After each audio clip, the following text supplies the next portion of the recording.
Mi trabajo principalmente está relacionado a un enfoque de la mirada desde las comunidades, ¿no?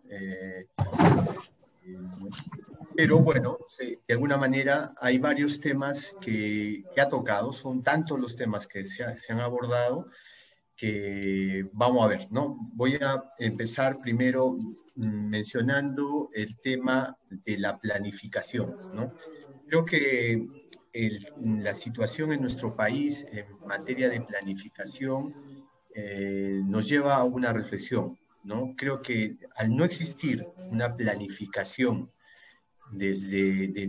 tanto desde el nivel nacional, ¿no? Los niveles subnacionales, locales, y también desde el nivel comunal, ¿no? Hay un tipo de planificación distinta allí, yo diría, ¿no? Pero finalmente los niveles de gobierno son tres, ¿no? Según nuestra Constitución, el nivel nacional, subnacional y local, ¿no? Eh, Al no encontrar esa planificación, ¿no? Lo que encontramos en el campo en general es una planificación por parte del mercado, ¿no? Es finalmente eh, el mercado el que planifica en nuestro país, ¿no? Y desde esa perspectiva que quisiera plantear algunas reflexiones sobre eso. Si nuestra institucionalidad, ¿no? No está teniendo las suficientes herramientas por principalmente falta de voluntad política, es porque hay intereses, desde mi punto de vista, económicos que plantean un tipo de planificación distinta a la que el Estado peruano puede plantear, promover, ¿no? Y esto lo podemos ver, ¿no? En concreto, desde el lado extractivo, ¿no? El territorio nacional principalmente está planificado en gran parte, los intereses relacionados a las actividades extractivas, ¿no? Y es desordenado, ¿no?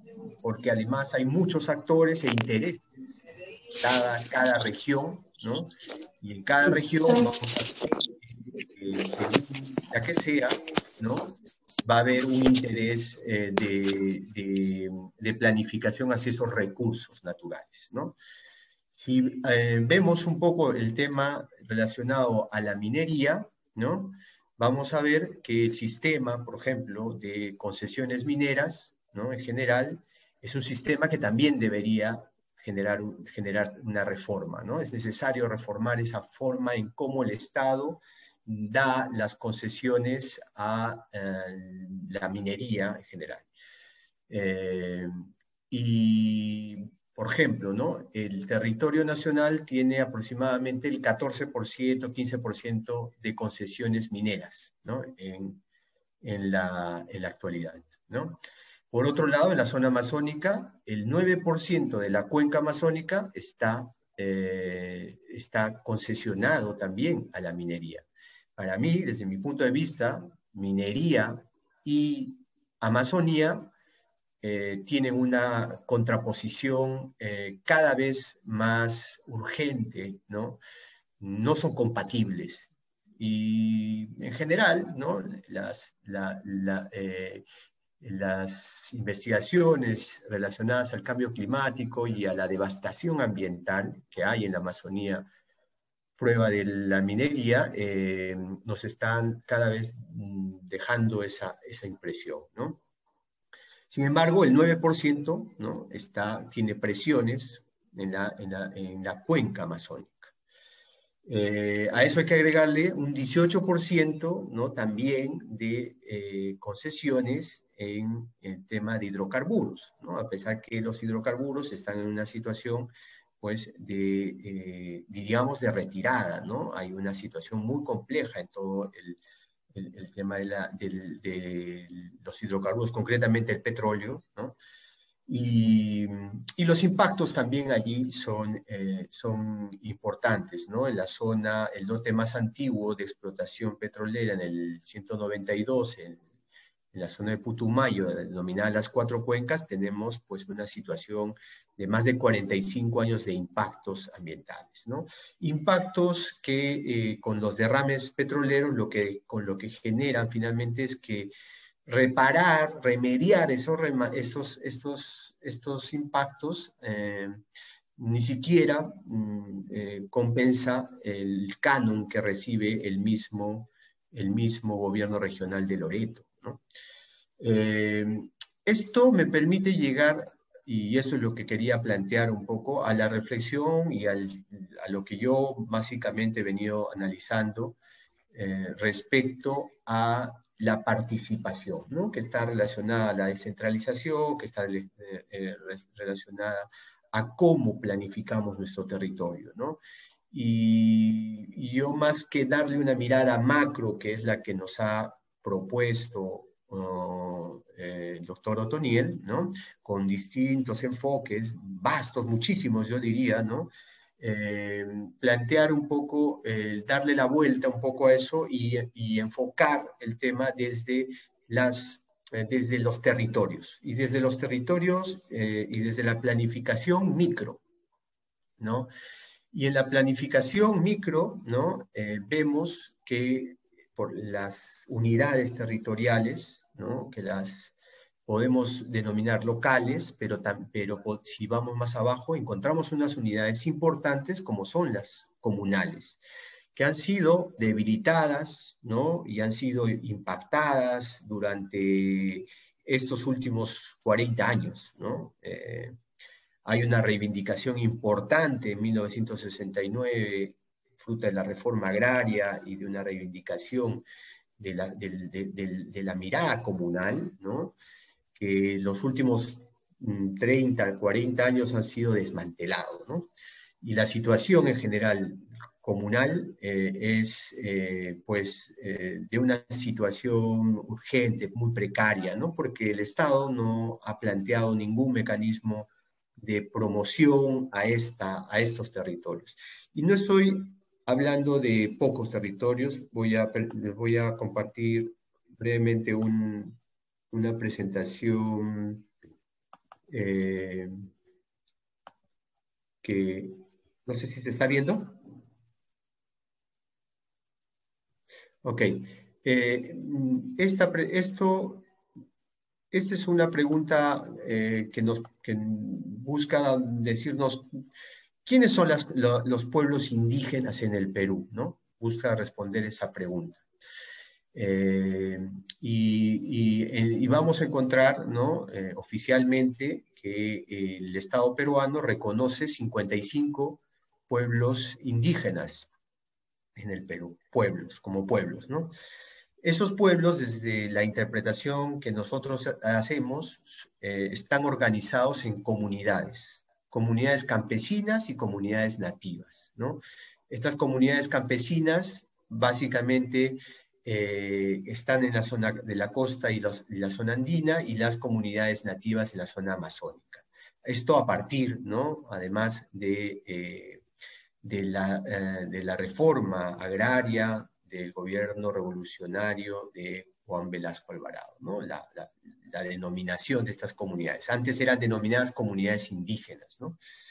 Lo que hemos sacado, este trabajo lo hicimos hace unos años, unos pocos años, el 2018, y lo que identificamos fue que las comunidades campesinas y nativas, si reunimos el área titulada de ellas, titulada, con títulos de propiedad, podríamos encontrar que más o menos el 28, bueno, ahora deben estar redondeando el 30% de ese territorio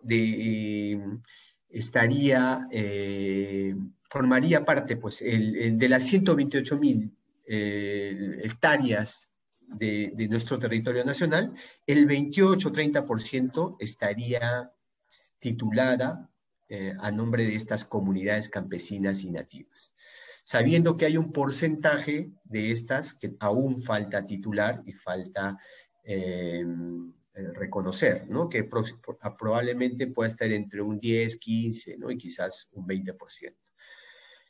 Lo que, sacando brevemente unas cifras redondas así aproximadas, tendríamos más o menos más de un 35 a un 40% de todo el territorio nacional en manos de comunidades campesinas y nativas. Más de un tercio de la población del territorio nacional estaría en manos de estas comunidades, de las cuales no encontramos ninguna política pública, ¿no? Ni territorial, ni de planificación que el Estado haya hecho, por lo menos los últimos 30, para referirnos desde el gobierno del gobierno de Fujimori, ¿no? Hasta ahora, ninguna política de promoción, sino todo lo contrario, ¿no? La idea de la Constitución del 93 básicamente es que las tierras, estas tierras comunales, entren al mercado de tierras, ¿no? Entren a un mercado y se pueda de esta manera intercambiar. Entonces, otra prueba que nos puede plantear esta mirada es esta mirada de, de esos 73 millones de hectáreas de bosques que posee nuestro Perú, ¿no? En nuestra Amazonía, el 60% del territorio nacional es amazónico. Cerca de la mitad está en las tierras y en estas tierras comunales, ¿no? De las comunidades nativas. En la zona andina, si hacemos el ejercicio, también vamos a encontrar que las cuencas altas en general, lagos, lagunas, nevados en general, pues el 57% de ese territorio en la zona andina está ocupada por estas comunidades campesinas y nativas. En general, pues han sido cercadas, sus territorios cercados por diversas presiones y amenazas que están relacionadas a minería, a extracción de petróleo, a forestal, y sin entrar al tema de las economías ilegales, como el tráfico de tierras, como que es un problema, un gran problema ya en nuestro país, el narcotráfico, la deforestación que se ocupa de esto en general, ¿no? Entonces,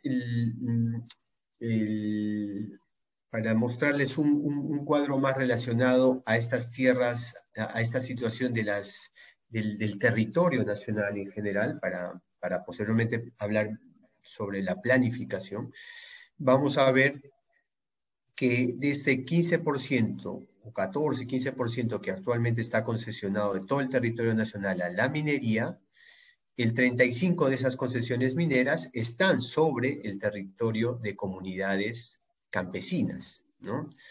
Comunidades campesinas que son las últimas en enterarse de una concesión minera, ¿no? Y que básicamente sus territorios son explotados, se extraen los recursos, porque como sabemos, ¿no?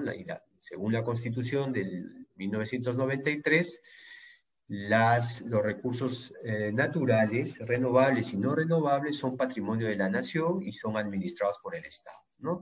Entonces, estas comunidades, que son propietarias de esos territorios, son los últimos en enterarse sobre las concesiones y la explotación y extracción de sus territorios.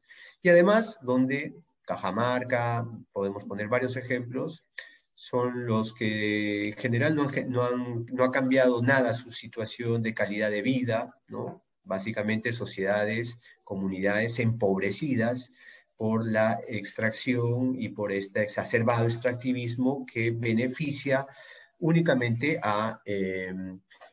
primero a estas empresas, ¿no? Después a la economía ilegal que también está dentro de la minería. Hay una minería ilegal también muy, muy importante y peligrosa, ¿no? Que está en esos territorios. Y también finalmente pues ha aumentado a un Estado rentista, ¿no? Un Estado que solamente está acostumbrado a recibir rentas y no hace mucho más por cambiar esa situación. Entonces, ¿qué es lo que quiero plantear en general en esto, ¿no? Existe como he tratado brevemente de poder demostrar, ¿no? Es que no hay una planificación, y como lo sabemos en general, ese plan está pintado ahí, ¿no? Ha hecho estudios, pero en general pues no tiene una acción clara respecto al tema de planificación. Hay un proceso de ordenamiento territorial que fue truncado precisamente porque, si recordamos, el 2014 estaba en el gobierno regional de Cajamarca, el gobernador Santos, ¿no? Con una mirada pues muy crítica hacia la minería, y que en su momento, en ese momento se estaba generando todo un planteamiento sobre ordenamiento territorial, ¿no? Y como el gobierno central vio una amenaza de estos tipos de gobiernos que se oponían al tema de la explotación minera, lo que hizo en ese momento, el 2014, es sacar una ley, la recuerdo, la ley 3230, que buscaba, que lo que en concreto hizo es truncar todo el proceso de ordenamiento territorial que mal que bien estaba empezando a avanzar, ¿no? Un ordenamiento territorial que permita saber cómo ordenar nuestro territorio, ¿no? Como es, o sea, que aquí va la agricultura, aquí va la explotación minera, aquí va los centros poblados, las ciudades, en fin, ¿no? Tener una búsqueda de ordenar nuestro territorio, pero que a través de esta norma y en una situación también que nace de conflictos, ¿no? Del conflicto de minería, terminó truncándose, ¿no? Y hasta el día de hoy, pues ese proceso se quedó allí. Ahora hay dicen, un ordenamiento territorial ambiental, ¿no? Y está en el limbo el tema, ¿no? Y lo último que sabemos al respecto es que la PCM ha empezado a trabajar una propuesta, una ley de ordenamiento territorial que no sabemos qué destino tendrá. Entonces, no existe, ¿no?, ni una voluntad política por plantear un ordenamiento territorial, y menos aún una planificación, ¿no? La planificación urbana, el condicionamiento urbano está planteado para las ciudades, y además ahí también hay algunos, en general, ¿no? Una situación que finalmente esas planificaciones no terminan de funcionar, ¿no? El, para concluir, mencionar que qué hacer en una situación, ¿no?, con una falta clara de participación, que es lo que creo que pasa, porque desde la perspectiva de las comunidades uno ve, y en estos espacios micro, ¿no?, se hace planificación y lo siguen haciendo, ¿no? Y dentro de no solo las comunidades, sino otros espacios. E incluso, ¿no?, en el espacio de las áreas naturales protegidas, ¿no?, hay un proceso de planificación y de espacios de relacionamiento, de mancomunidades que empiezan a funcionar, más allá de que haya o no haya normas, ¿no? Ante la inacción del Estado, distintos espacios territoriales empiezan a generar y a planificar su territorio para que todos puedan ganar de alguna forma, para que todos puedan acceder a los recursos, y para que de alguna manera haya un acceso que garantice la igualdad de los diversos actores en los cuales están los territorios, ¿no? Entonces, ¿cómo generamos una gobernanza territorial? Esa es quizás la pregunta con la que plantearía en general a todos ustedes, ¿no? ¿Cómo generamos una gobernanza territorial que busque que los actores diversos en los territorios tengan algo que decir en esta planificación? Y no solo plantear una mirada macro desde arriba, ¿no? O que de alguna forma diga esto tiene que, no, porque no ha funcionado y no está funcionando, y creo que en estos tiempos ya es difícil poder avanzar desde arriba, ¿no?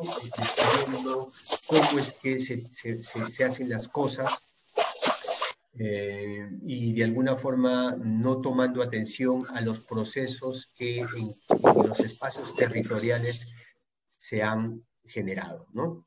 Eh, bueno, creo que el tema de las ciudades no voy a entrar, hace un tema que ha sido importante, destacado por Otoniel, ¿no? Eh, solo hacer mención a esta norma que acaba de salir relacionada al tema de legalizar, pues, ¿no? Y seguir legalizando estas prácticas de ocupación del territorio de manera informal, ¿no? Y ese es, pues, ¿no? De alguna manera, esta norma es un ejemplo de lo que sucede en, en estos espacios, ¿no? Es el mismo modus operandi, ¿no?